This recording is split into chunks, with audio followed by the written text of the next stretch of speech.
Bien, bonjour à toutes et à tous. Je vous retrouve pour ces nouvelles du front de guerre de 1914, tirées des mémoires de Maurice Genevoix, secrétaire perpétuel de l'Académie française, ceux de 14.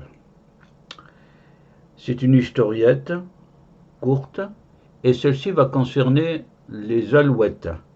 J'attache une importance aux Alouettes parce que dans mon enfance, j'étais en Touraine à jouer les tours, près de Tours, et en allant se promener dans les champs, il y avait des alouettes qui décollaient des champs de blé pour monter en spirale vers le soleil, vers le très beau temps, à la verticale.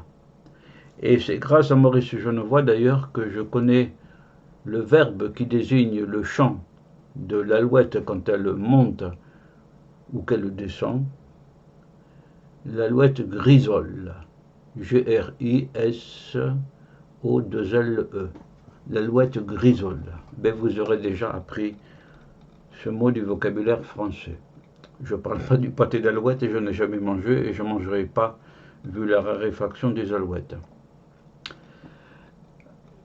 Je compte donc. Maurice Genevoix là.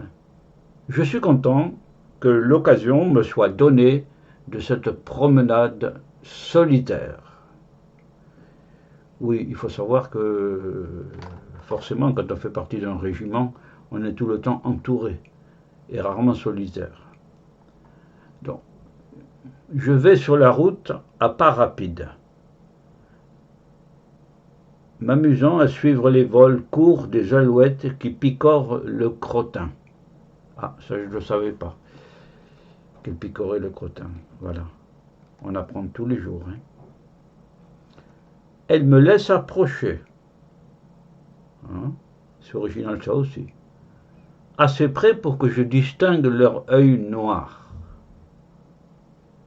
leurs pattes fines et la huppe qui les coiffe. Cette description, je n'ai jamais vu une alouette de très près, je les ai vues de loin quand elles montaient vers le soleil. Mais là, la description de Maurice Genevoix est très précise. L'œil noir, les pattes fines et une huppe. Puis, elles s'aplatissent, gonflant leurs plumes, toutes rondes. C'est très précis tout ça. Et s'enlèvent d'un vif coup d'aile au moment où je vais les atteindre. C'est très original ça. Elles ne vont pas loin, légères, elles descendent au milieu d'un champ, se juchent à la crête d'un sillon. En 14, il y avait encore des champs labourés. Bon. La tête de côté, elles m'observent. De leur œil rond, hein, elles m'observent. Il y a aussi le rouge-gorge qui a un œil rond et un peu fixe. Et recommence à fouiller du bec les crottes sèches. Voilà. Cette description des alouettes de 14 et figure dans ceux de 14 dans le paragraphe, dans la division sous Verdun. Voilà.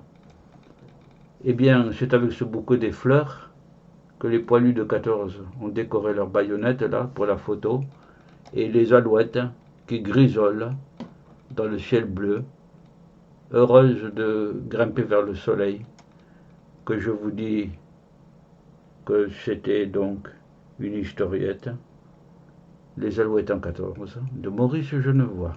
Et je vous dis donc au revoir et à une prochaine historiette du front de 1914. Au revoir à tous et à toutes.